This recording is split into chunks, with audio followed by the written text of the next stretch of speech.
G'day, Scotty McRae and welcome to Postcards International. We have a super show coming your way today. Right now, I'm standing on top of the watchtower of the town hall in Nuremburg, Germany. You think that's pretty impressive? Well, here's a little taste of what else is coming your way. This week, our adventure continues along the Rhine-Main-Danube Canal to the German cities of Nuremberg, Bamberg and the medieval city of Rothenburg.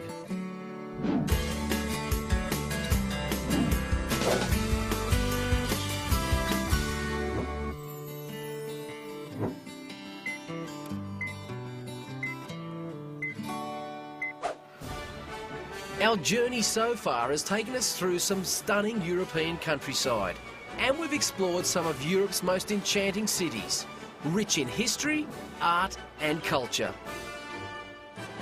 Join us as we continue the cruise of a lifetime, discovering the jewels of Europe aboard the luxury of a Scenic Tour spaceship.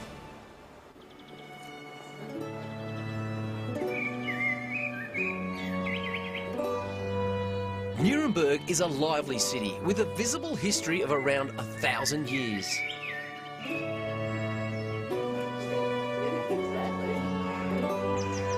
Most times when people come here, they're really surprised how beautiful Nuremberg is and how many buildings we have here left from the Middle Ages, despite the damage in the war.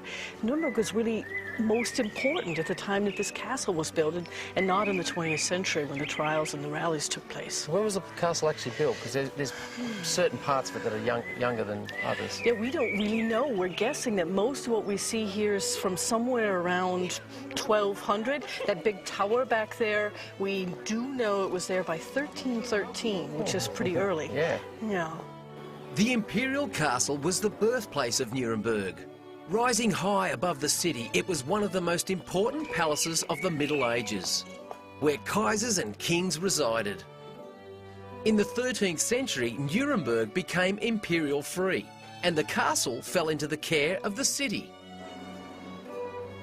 So up here is Albrecht Dürer's house.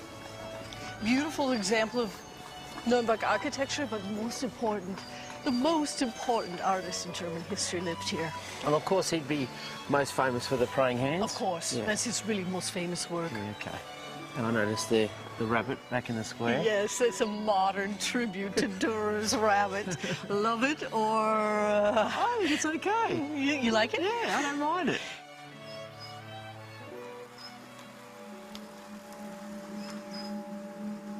Adolf Hitler made Nuremberg the city of the party rallies. They created a link between the Nazi movement and Nuremberg's glorious past as a free city of the empire. So, and this is the very spot that Hitler stood when, with the rallies. Yes. It's a bit eerie, actually. It is, it is. It's always difficult to bring a group here, especially first thing in the morning, because it's an unpleasant place, yeah. Really. And there would have been hundreds of thousands of Right. Nazi followers out there. Exactly, marching on the field and then here standing or sitting on the platforms all around. Churches all around us here. And this spot here, they had big columns and along the swastika side, up there. Swastika banners, a swastika at the top. By the way, taken off by the Allies, actually the U.S. Army. Yeah. The fourth day they held Nuremberg, blew it right off the top. I was going to say, they would have had fun doing that one. Yeah. This area here actually was a VIP platform. Inside there's a special waiting room with gold swastikas, or bronze, actually swastika made of bronze tile on the wall, and they would wait inside till everybody was in their place and then come out here. Diplomats, journalists.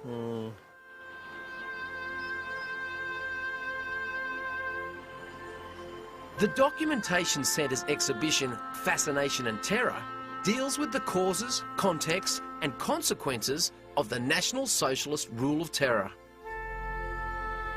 It's a remarkable history, told in all its brutal truth, with dramatic images.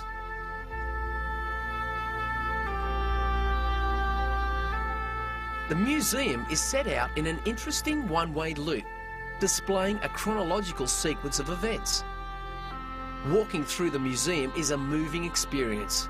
It's unbelievable to think that humankind was capable of such atrocities. But there is something you take with you from such a place. The realisation of just how lucky we are.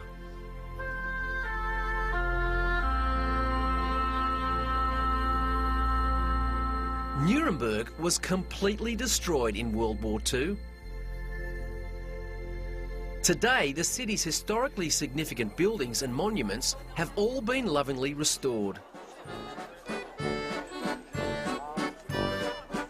Now, Nuremberg's not all about cathedrals, castles and museums. There's also some great markets here in the marketplace, and as you can see, absolutely brilliant local produce. Wie viel kostet das Wassermelon? What about $1 Aussie? She thinks it's worth nothing. Come on. There's a couple of things you have to do before you leave the marketplace here in Nuremberg, is get yourself some Leberkuchen. That's the local delicacy here. You can taste that. I reckon, lovely, lovely. That's beautiful. I'll fix you up for that later. And the other thing is you have to spin the lucky ring and make a wish. Don't tell anyone what you're wishing. That'll come true for sure. Nuremberg is a city that for hundreds of years was a cultural capital, a city of innovation, great craftsmanship and artistry. And outside the bitter, catastrophic years of the Nazi rallies, Nuremberg can once again stand proud as a wonderful European gem.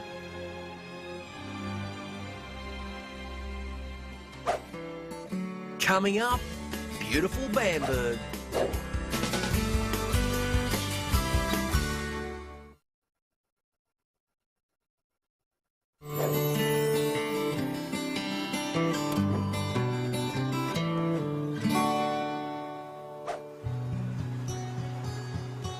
The main Danube Canal officially starts in the picturesque town of Bamberg.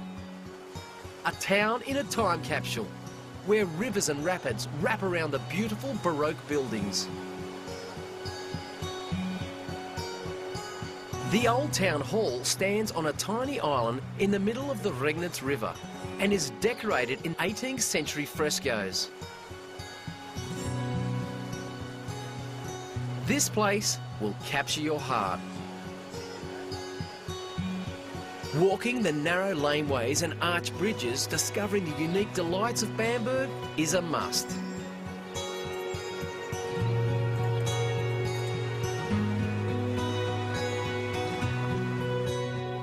The Imperial Cathedral of St. Peter and St. George overlooks Bamberg and was built in 1237. It's the third cathedral to occupy the site. The original foundation goes back to Emperor Heinrich II, who founded Bamberg in 1007. Bamberg is not only renowned for its architecture, art and culture, it also is famous for its beer. In 1818, there were 65 breweries in Bamberg. Today, only 9 remain, producing over 50 varieties of beer. All right, so you might have had your fill of cathedrals and churches and statues, so something totally different when you're in Bamberg. You're going to visit a beer hall, a brewery as well. A lot of fun, because the Bambergonians, as I call them, they love a feed and they love a beer, just like us Aussies. Come on, let's go and have some fun.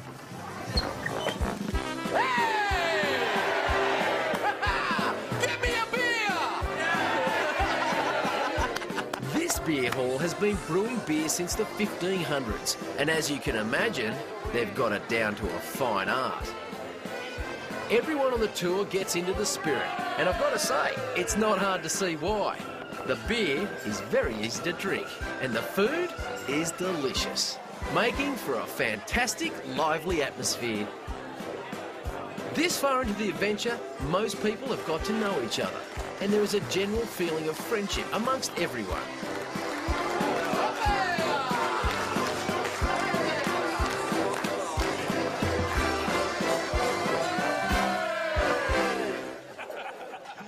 Back aboard our Scenic